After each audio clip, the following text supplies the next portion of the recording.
Hello and welcome to Hello Governor the podcast. As always, I am Abdullah, and my guest today is Jonathan Medina. Did I pronounce that right? Medina. Yes, sir. Awesome. Abdullah. Yeah, Abdullah, but it's Abdullah. yeah. Thank you for having me on. Thank you so much for taking the time off to do this. I know it must be weird like booking something really popular and then having it blow up and then having random people reach out to you and you're like, "Hey, you're on this thing I really like and I really want to talk about it. Do you have the time to talk about it?" Sure. Yeah, yeah. I had a little bit of this when I did a series called Primo, and it was my first series regular. It was an Amazon Freeview project. It was based loosely on Shea Serrano, who's a writer and social media practitioner or influencer, and Mike Shore, who did Parks and Rec, The Good Place, The Office. He's been EPing. David Miner was part of it. Three Arts was the company, and after we did that, we started doing some sort of press, and there was a lot of. It was my first introduction to all of this. So what you're talking about, I've had a little bit of a couple of years ago. So this is sort of like the second wave, so to speak. Yeah, but I mean, with comic books and superheroes in general, I would imagine that's more popular than, say, like a drama series that's based on someone's real life. But then I don't know. Like sometimes I look at these shows and they have huge fan bases and there's like this untapped market and I'm like, okay, that's like how do I explain this in a nerdy way? That's like the part of the map I haven't unlocked yet. It's like, okay. Right, right. And well, I mean, and ours was a comedy, wasn't a drama, so I think it appealed to a different demographic, and certainly there were a lot of people who were connected to it that were bigger, not quite like Spider-Man, but in a different way, right? This is superheroes have their own genre for a reason, and I think this has a its own appeal, its own demographic. By the way, while I was looking you up on IMDb, I noticed that you're also on General Hospital. And it's kind of weird that I have now had two people that were on General Hospital that have both voiced, what do you call it, established characters. So there you go. Who was the other one? Jacqueline Grace Lopez. She plays Blaze on that show, and she voiced Cora. And I had her on back when we did when she played Cora in a video game. So that's why she was Gotcha. on the show. So there you go. That's and great. Yeah. and then the fact that I'm followed by three actors on Instagram who are on General Hospital. It's like okay, like I don't know how I feel about that. Are you a General Hospital fan? No, but I mean, the fact that it's been going on and that there's like, you ever know, like I'm that type of person who's like, you ever look at something and you go down a deep rabbit hole and it's like, what is this? And I just like look at it and I'm like, it's been going on for how many episodes since 1963? What? Yeah. Long time. It has a long history. And another thing I wanted to point out while I was looking at your IMDb, I had no idea that they did NCIS spin-offs, and I'm like, when was this a thing? For a while now. I mean, it's at least a decade. Some of them I think have been going for at least a decade. So long time. Because that's me. Whenever I'm looking up, whenever I'm doing my research, I look at a person's IMDb page and I'm like, oh, okay, that's interesting. That's I've heard of this, and it's like, when was this made? Like there was another NCIS. Why? Like who's watching these shows? A lot of people. There NCIS New Orleans, NCIS Los Angeles. I think they did an NCIS Hawaii. Now they have an Origins, which is going back to the Gibbs storyline when he first becomes who he eventually becomes for the original NCIS. So a lot of spin-offs, a lot of spin-offs. It's so weird to me, man. I'm like, they just keep making these shows, and I'm just like, are they still going? This was a thing that existed, apparently. I don't know. Like I mean, I'm kind of like, again, it's the part of the map I have not unlocked yet. I'm like, what is this? Like, does this exist? And I swear, the only reason and this is true, like the only reason I know that Primo is a thing that exists is because remember when there was a controversy around the Disney animated series Primos, and I Hmm. one of the Yeah. funniest comments I had read online about that was someone on a forum saying, "Wait a minute, I thought there was already a show called Primos," and someone corrected them saying like, "No, that was Primo, and that was live action, and that was good." Well, that's good. I'm glad they liked our show. That's great. But anyway, now that I'm done rambling, how did you get involved in like how did this whole acting thing start? Like, what's your origin story?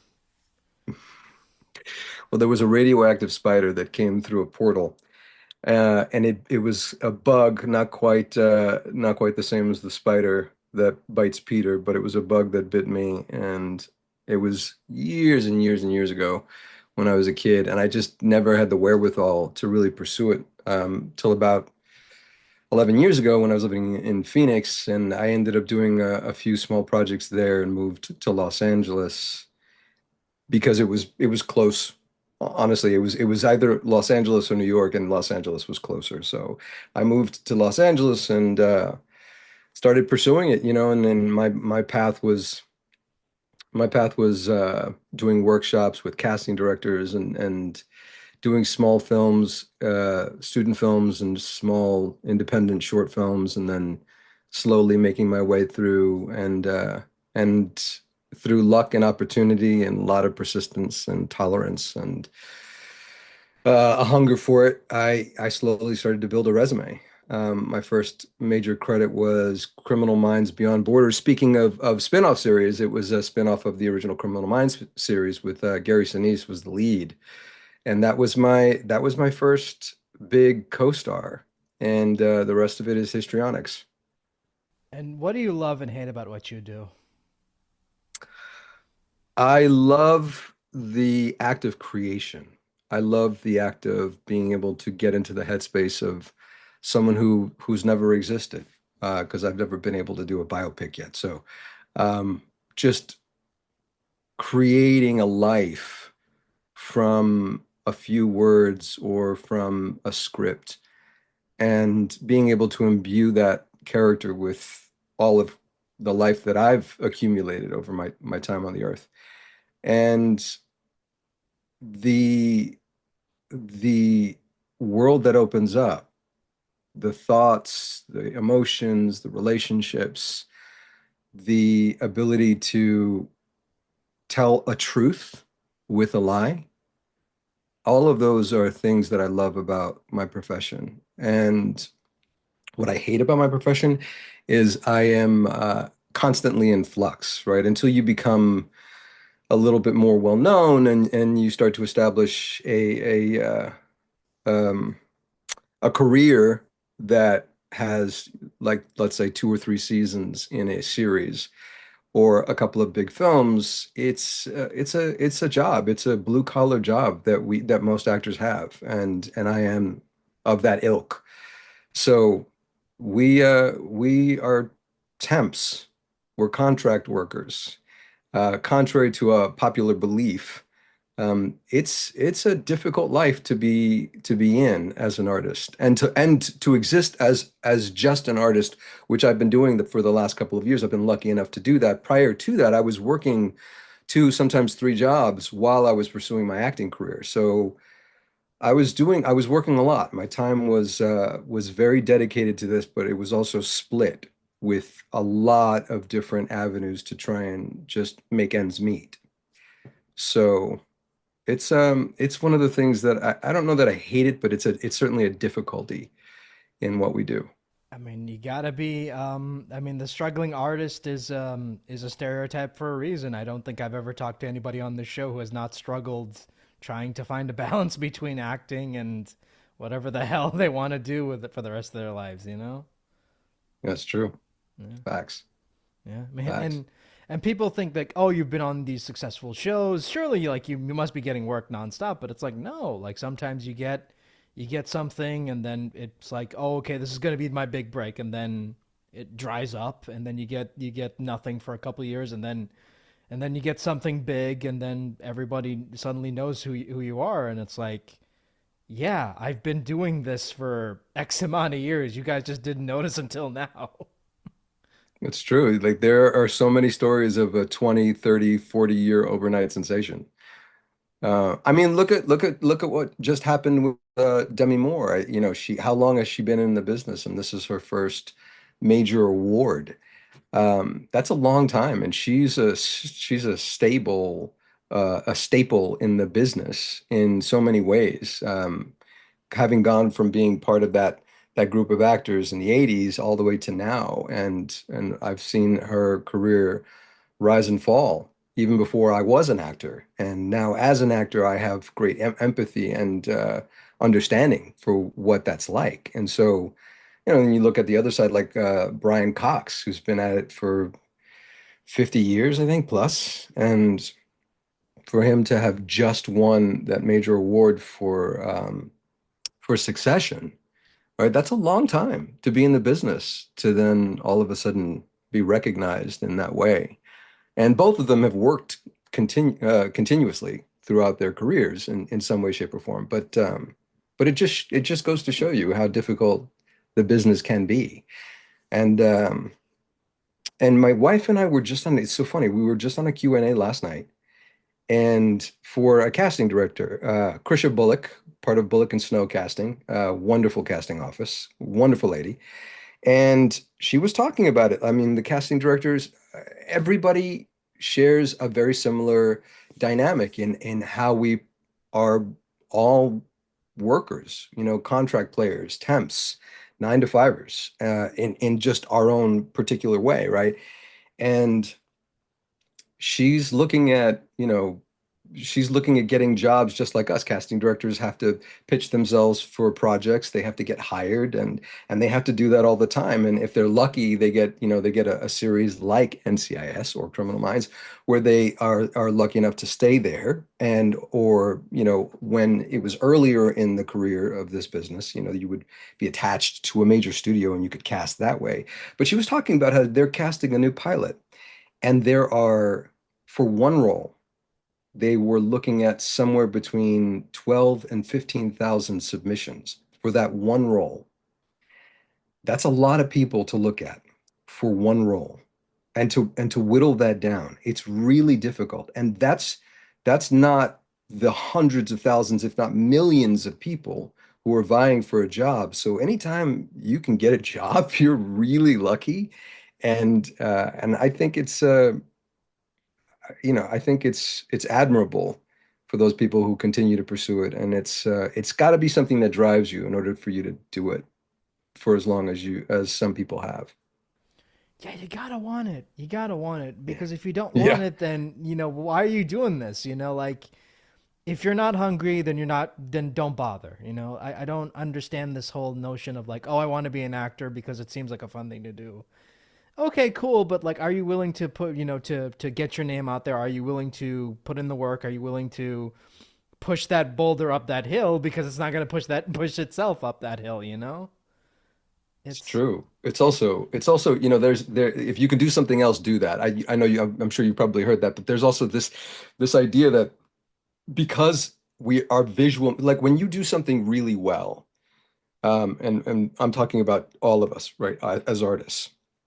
I think there's a great story about Pablo Picasso, and I have no idea if it's true, but I think it epitomizes what I have experienced as an actor just over the last 10 years, where he's sitting at a bar, Pablo Picasso, and somebody comes up to him and says, "Aren't you Picasso?" He says, "Yes." And they said, like, "Draw me something." And he takes a pencil and draws this beautiful picture on a napkin in like 5 minutes. And he gives it to them, and they're like, "This is amazing." And he's like, "That'll be $250,000." And they said, "But it only took you 5 minutes to draw it." And he says, "Yes, but it took me 50 years to be able to draw that in 5 minutes."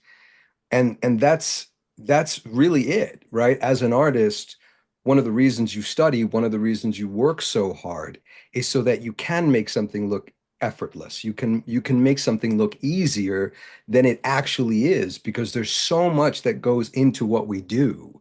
as an actor, as a voiceover actor, as a casting director, a director, a producer, in all of the different fields, gaffer, um, it takes years to become adept. It takes even longer than that to become masterful. And so when you see someone doing something and you're like, I could do that, it's not taking into consideration, I think, all of the years that that person has put in to doing what they're doing on screen that makes you think you can do it just off the cuff. Does that make sense? Yeah, no, totally. I remember listening to an old acting podcast during the pandemic, and the host was like, a lot of people come up to me and say like, "Oh, it looks easy. Anybody can do it." But then she says like, "Yeah, it looks easy, but you don't know how many takes we had to go through to get that one take. You don't know how long we had to reshoot that one scene over and over again until we got that one take. It only looks effortless because that's the end product." But for me, I was there, and she's like, I was there, and I had to shoot that scene like maybe 5 or 6 times to get it right, and it was only like a minute long scene. But it's like, no, that's people have this misconception of like, well, it must be like it's not that hard to make this or that, but it's like, no, it's hard. It's a miracle anything gets made, honestly. You look at the behind the scenes stuff and all these stories, and I'm just like reading posts from people on Blue Sky talking about the creative process, and it's like, it is a miracle that your favorite movie or show even gets off the ground because it's like, I don't know. It's a Hollywood is a complex beast. It really is. And as a creative, you gotta like, you gotta take the good and the bad. You know, like it's That's that's exactly it. 100%. yeah, 100%.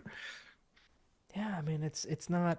I mean, people look at it and say, "Oh, it looks easy," but then because that's what we want you to see. It's like, that old Orson Welles thing where it's like it's magic. You got to make the audience believe in the trick. Otherwise, you got to make the audience believe that magic is real. Otherwise, like the illusion is broken, and then they know, oh, it's just an actor. You have to make them believe that you are the character, you're the storyteller, you're whatever.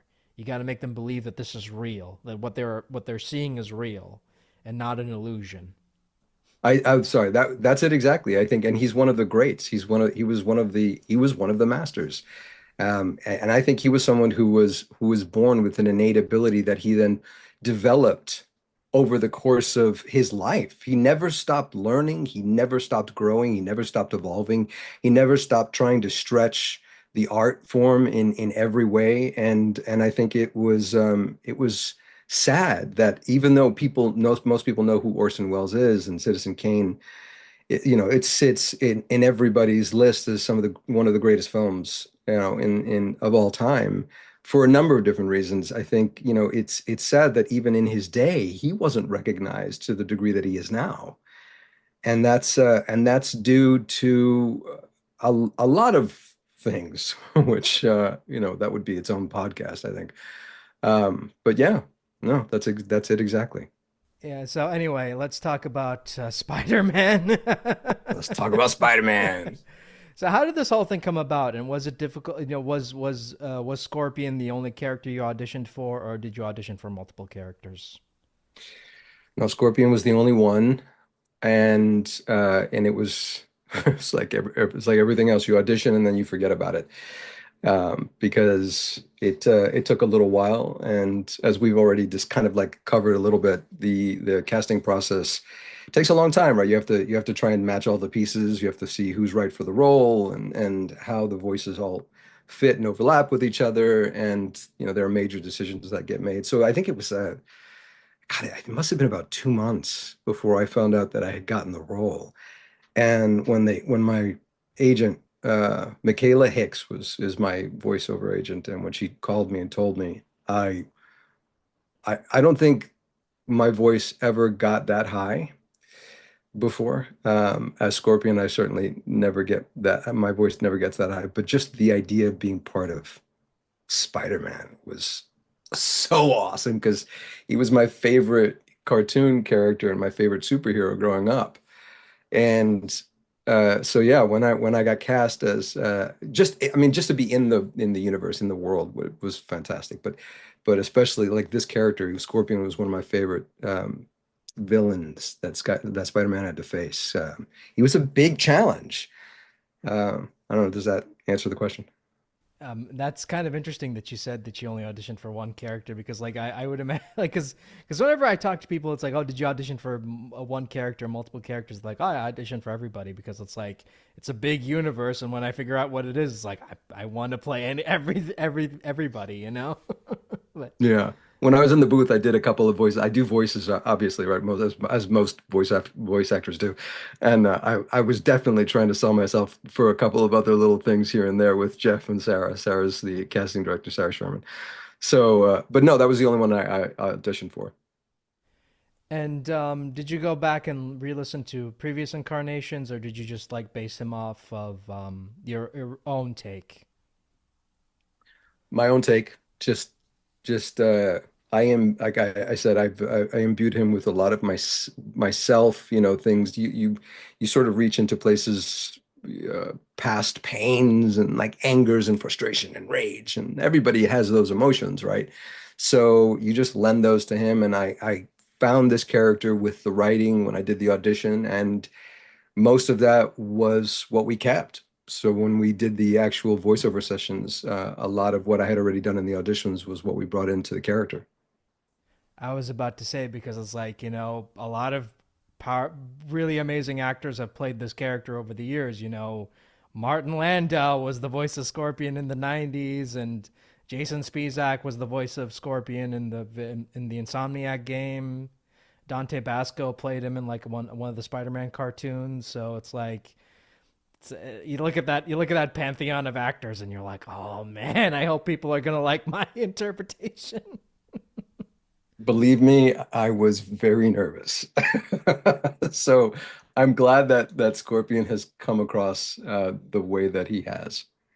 I love how you just made him insane. Like he's just literally insane, and like there's no like because sometimes with some villains you can kind of sympathize with them. It's like I kind of understand where they're coming from. No, Scorpion's just like he's just a scumbag with like no redeeming qualities.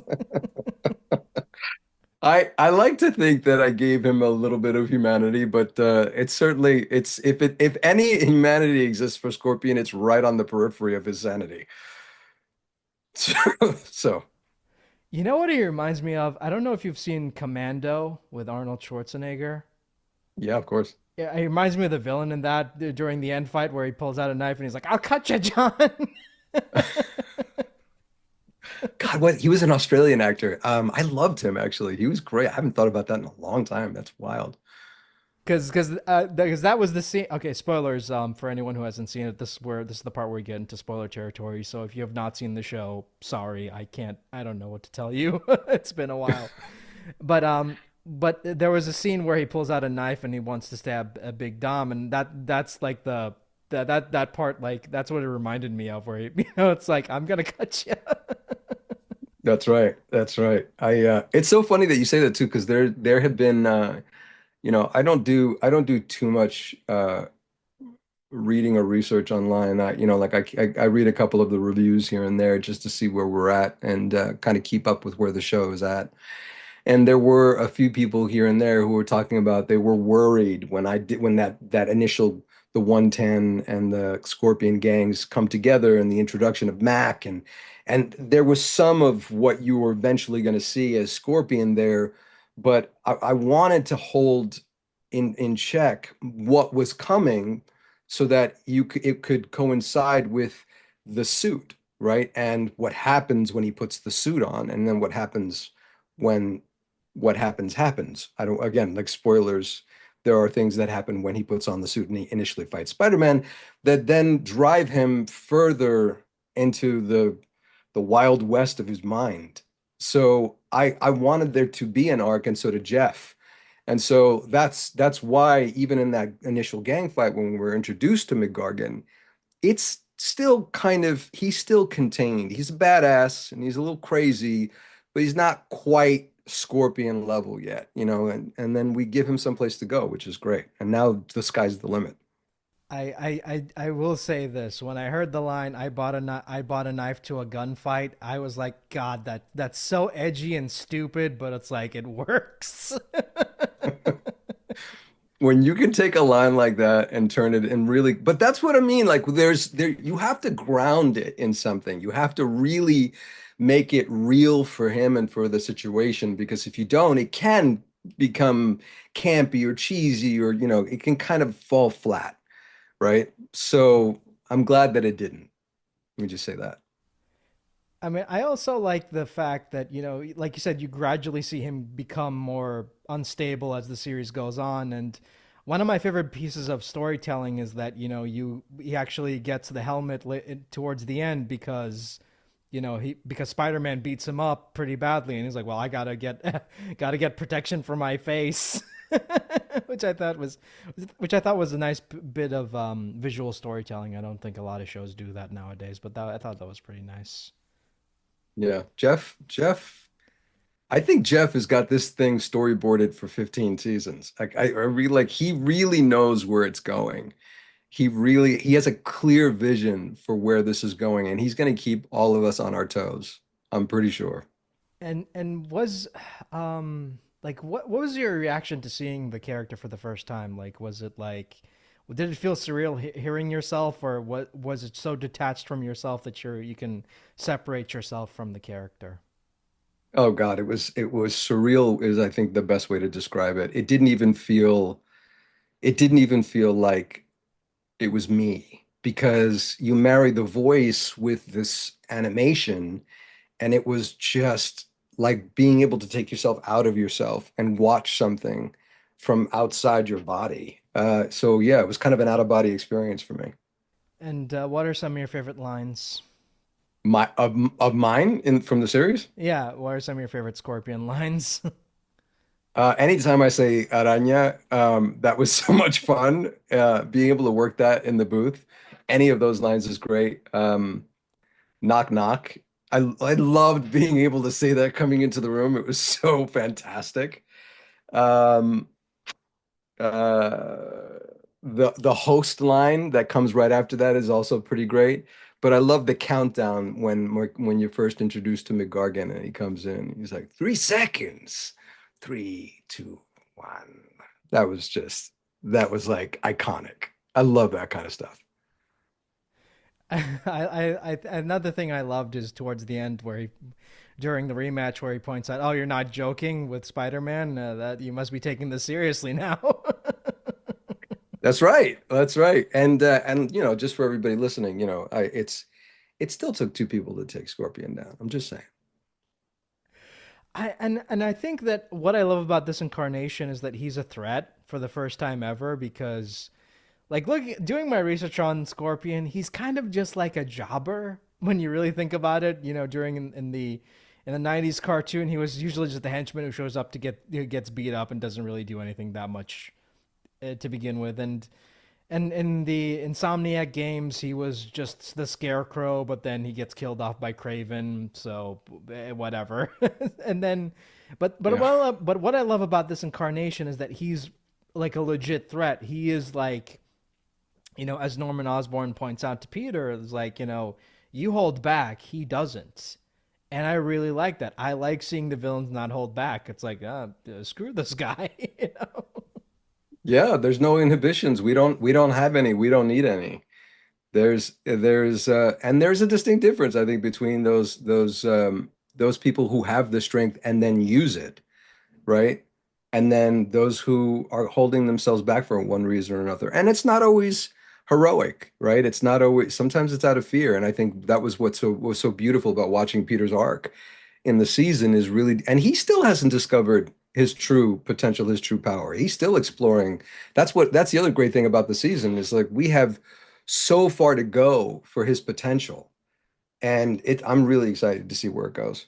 I'm kind of curious as well because like I was again like with a lot of people when I watched the show for the first time I was like okay this is we're hitting like the normal beats But then I think when they introduced like Ock and then all this other stuff that was going on, it's like, okay, I want to see where this goes. And then Scorpion and then the gang war and then all this other stuff. And it's like, okay. And then it's like, oh, by the way, Norman Osborn opened up a portal to hell.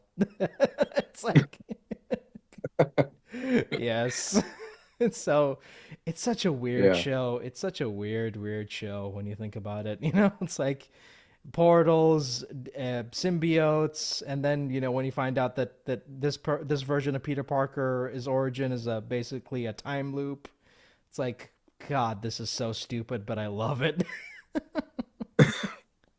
I think it's wonderful, and I'm really, like I said, I'm really excited to see and that's the great thing about the way that Jeff holds the space for all of us, right, as the audience and the cast, is we really have no idea where it's going. We genuinely don't. So it's as exciting for me as an actor to be able to walk into a room and sort of discover something, having established a foundation for who my character is, and then really be excited by and be surprised by and be able to make discovery of what's happening to add a sense of immediacy and in being in the moment for my character, which is it's just, you can't ask for more than that. So, I mean, speaking of Gargan's character arc, like, how did you find the humanity in him? Well, because he's a human, right? I mean, there's every great villain, every terrible thing that has been done by a person, however we may want to paint them, has always come from a place of humanity, whether it's a deep trauma, fear.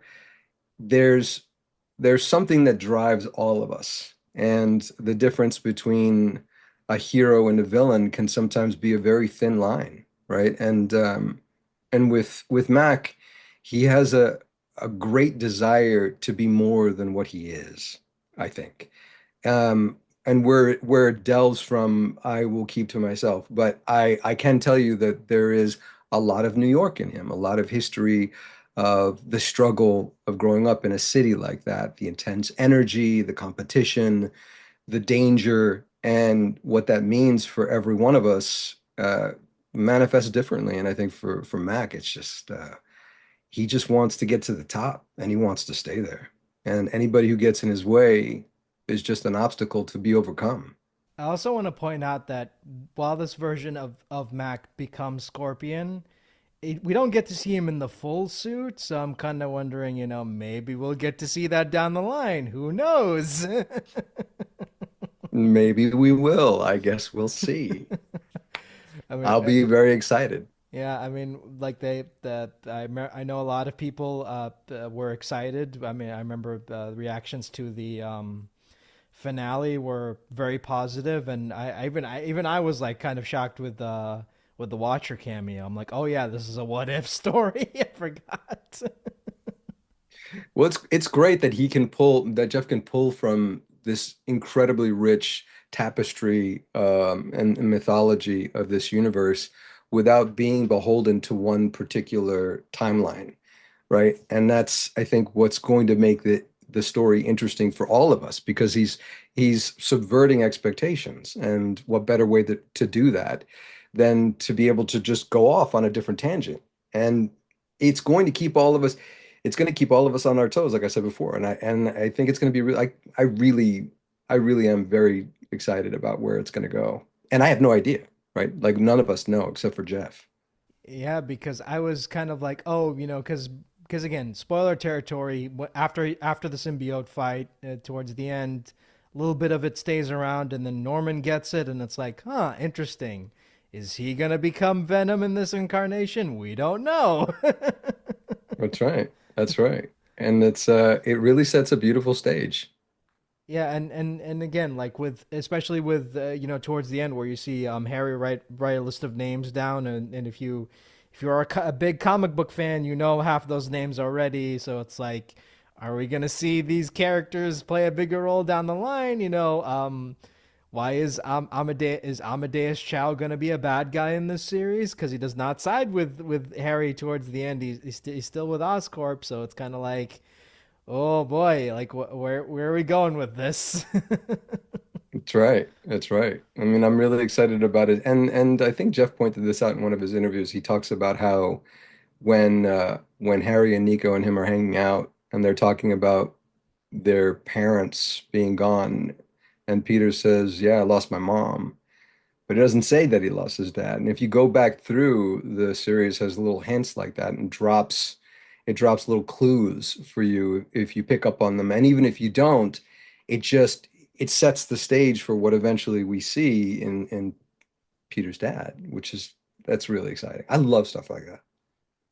Yeah, because it's like, yeah, because they mention Uncle Ben passing, but and his mom passing, but they we don't know anything about his father until the very end, and then, when he went in that final scene with Aunt May and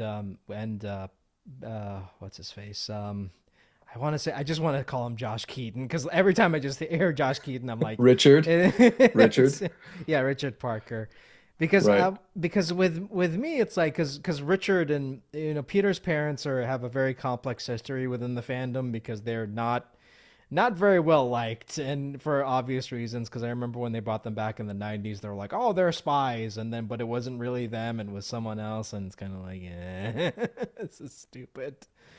But I mean, I'm interested to see where this is going, and but my point is that conversation towards the end where he says, "Tell me about my son," and I thought like, does May know that he's Spider-Man? And I'm like, that would be a really like that would just like turn this whole thing on its entire head if she knew that he was Spider-Man this entire time. I'm just saying, you know. Well, I mean, like everybody else knows that he's Spider-Man. I think Aunt May's like if she doesn't know, she's going to be the last of the party. And also, I wouldn't underestimate Aunt May. But I mean, my point is, it's really interesting. Where he's like, tell me about my son. So it's like, was she spying for him all this time? What does she know that he's Spider Man?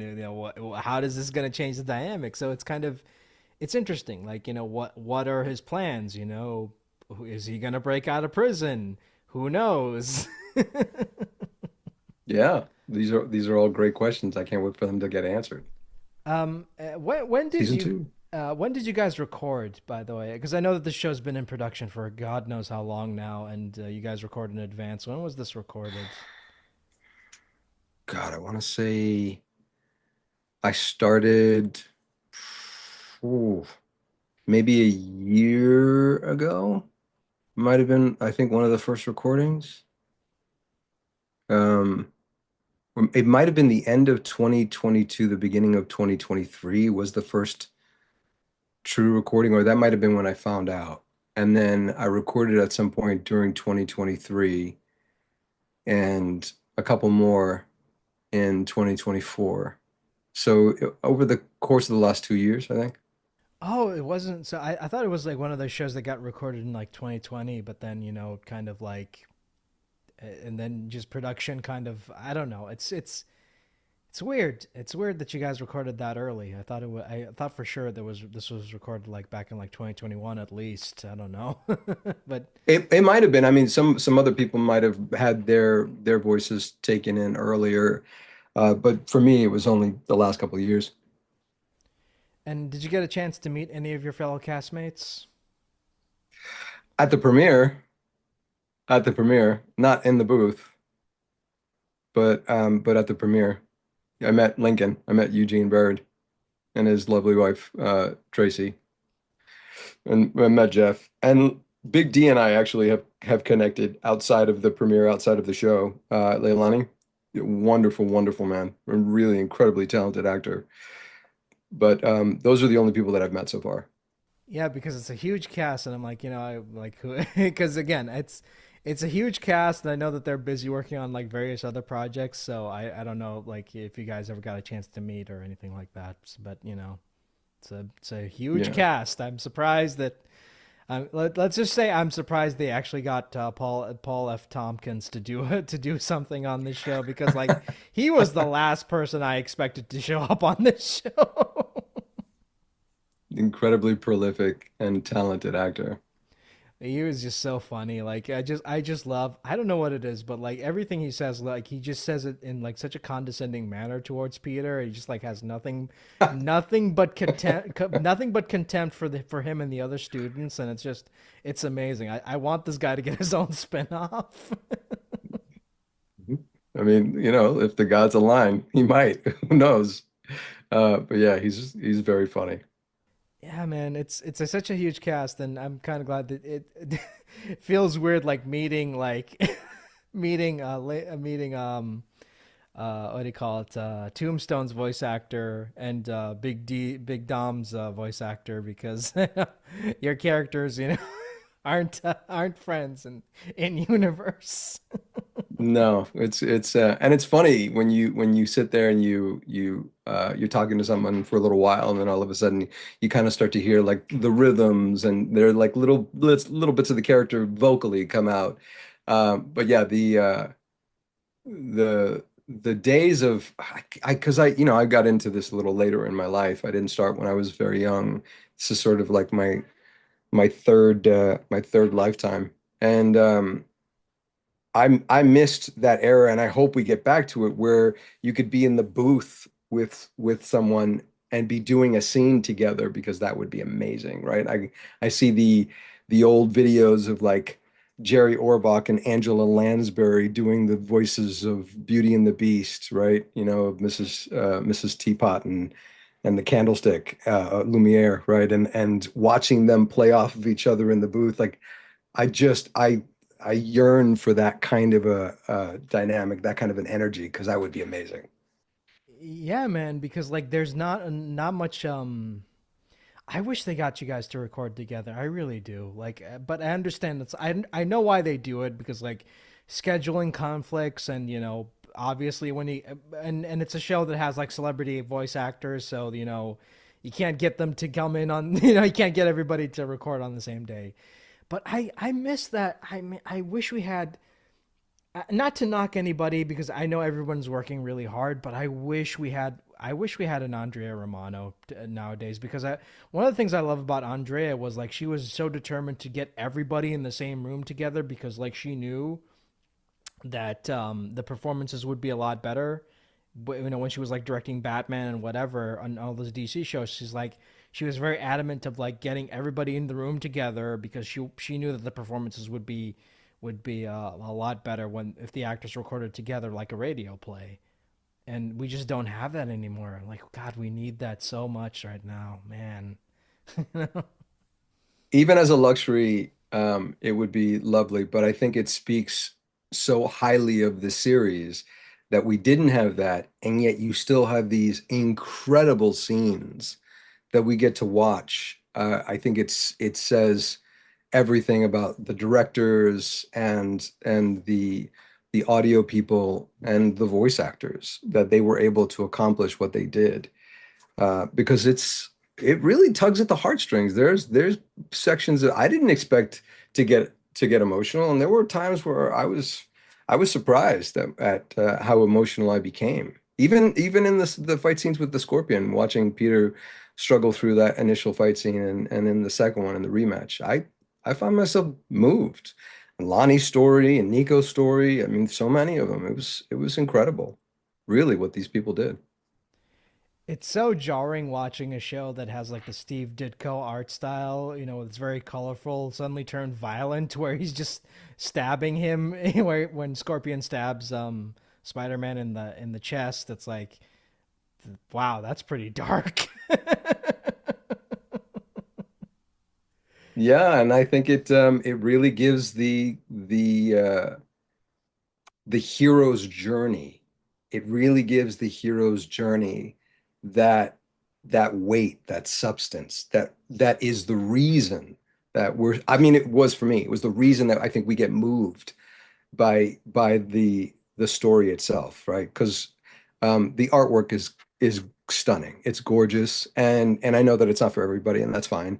We're human beings. We're complex. We're nuanced, right? We're subtle. We have tastes that range, because that's how we are. That's how we've always been, right? And I think it's wrong for us to be either right or in the left or right column. There's gradations for a reason, and I think the more that we can explore that and experience that as human beings, I think the better off we'll become. The better off we'll become just as people. But the ways in which this story kind of navigates that was genuinely surprising and so incredible to be a part of. I can imagine because it's one of those shows that, like I said, I was kind of, first couple episodes, I'm like, okay, this is like your standard superhero show. But then as I continued on watching it, I'm like, huh, they're actually doing something new with this, and it's kind of interesting, and I'm kind of interested to see where this is going. And then you get to Scorpion, and you get to all this other stuff, and it's like, huh, this is really interesting. I mean, I'm not gonna sit here and say the show is perfect because obviously it's still finding its footing, if that makes sense, because I feel like a lot of shows, especially in the first couple of seasons, they have trouble finding their footing. But I think the show finds its footing pretty quick, and yeah, I'm kind of curious to see where it goes next. Yeah, me too. Me too. So yeah, it's a Spider-Man show. Like I really can't. I'm struggling to think of like what else to say about it other than it's a Spider-Man show. I mean, I think the great thing about the show is we don't know where it's going. And I know that we've sort of covered that a little bit, but I think it's important. Um, we like I think I can, well, I can't speak for people in general, but I can tell you for myself, like I like what I like, right? And so if I'm going out to dinner and I'm my wife and I want to go and we want to get something particular and it's not available, sometimes we'll get disappointed, right? Because we want something that we know is going to hit us in a certain way, and then we pivot, right? And we end up getting something else, something that we didn't expect, and it's even better than what we wanted, right? Even though it's different. I think that's what this show does so incredibly well. And a lot of what I'm hearing as far as like the feedback is the want to see something or experience something that people had an expectation for. And this is such a long running series, right? That it does carry a certain amount of history, right? For all of us. I mean, it does for me. I've gone through the iterations throughout, from like the 60s version to the 90s to the 2000s, and I've seen all the different movies, and so there is always something of the familiar, but I think we still have that with this series, which is so great. But we can bring people like the Scorpion, for example, back in a way that we haven't seen, and everybody's talking about that. And I think that's the reason that Jeff can do that is because he's doing it the way he's doing it. And so if people can sort of experience it that way, I think it becomes an incredible journey for us to go through because we don't know where it's going. And we're going to be pleasantly surprised. We're going to be incredibly surprised. There might be moments of disappointment, but overall, we're being taken on a journey, a new story. And what's better than that? I mean, a choose your own adventure book is great because of that, right? Because we don't know, we're making a choice and then we have no idea what the consequences of that choice are going to be. And I think there's something to that in the what if series and in the how would this play out and what do these people bring to the story in a way that we haven't seen yet. I mean, that's to me, that's super exciting. And it carries with it the unknown, which I mean, it's every superhero story throughout history is built on that. It's built on the unknown. What happens when this person gets this power? What happens next? And I think we're on that journey in a way that we haven't been in a long, long time. And that's thanks to Jeff and all the people that did the series. and yeah, again, it's one of those things where we've seen the story told many times before. I mean, how many times have we seen Spider-Man get his powers, and great power comes great responsibility, all this other stuff. But again, I like that the show's doing something different. Someone pointed out, like someone said, what I like about this show is that we don't get the classic suit until the end, the very tail end of the first season. You get the classic suit, and it feels earned. It's like, yeah, it feels earned. It's not like, oh yeah, I got a new costume and then you get the classic suit. No, it feels earned. Like you know you slowly progress to just seeing him become Spider-Man. We're slowly seeing him become Spider-Man as we you know it's again it's not the early days of Spider-Man. You know, he's becoming Spider-Man. It is not like, oh, he's already Spider-Man. It's not like what DC is doing with their new universe where it's like, oh, the character's already established and what have you. No, this is an origin story and we're seeing it play out in a different way. And I like that. Me too. Me too. And you're right. Yeah, yeah, because again, it's one of those things where I can sit here and talk about Spider-Man all day, but you know, but but again, it's one of those things where I know everybody has their own opinions, and I know that like a lot of people aren't going to be happy with some of the changes, and a lot of people are you know. I mean, it's Spider-Man. There's always going to be discourse, but to me, it's like I this was one of those shows where and this is me being 100% honest here. I did not expect to like this show as much as I liked it, as much as I, you know, ended up liking it because it's like one of those things where I've seen a bunch of Spider-Man related media over and over again. What is this show going to do differently? And I'm kind of glad I gave it a chance. And I'm not going to sit here and tell you it's my favorite Spider-Man incarnation, but it's a pretty good show. And that's all it needs to be. Just be a good show. That's all I want. That's right. And you know, everybody has their favorites, everybody. And that's again, I think that's the beauty of it. It doesn't have to be your favorite. It just has to stand on its own as a great take and a different take on a story, on a long running story. And it's using the history of that story, I think, to make its own stamp in the history of Spider-Man, which I think is phenomenal. I mean, so I take it like you've been, you know, you say you've been a fan of Spider-Man since forever. Like, what are some of your favorite incarnations of Spider-Man? I mean they're I don't really have any. They're all equal to me in terms of the strengths and weaknesses of the storylines and the way that they went. I think the commonality or the common foundation for me has always been that Peter is struggling to be accepted, right? He's a smart kid, right? Which I identified with in certain ways, like the want to be, again, I think the want to be better than you are, right? The want to try and fit in.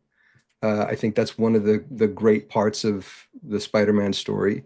Uh, the discovery of your strength or that there is something about you, right? And for in Peter's case, it happens to him, right? And I think that's the manifestation that Stanley was trying to create. But the idea that we can, through self-discovery or through introspection, find something that makes us great.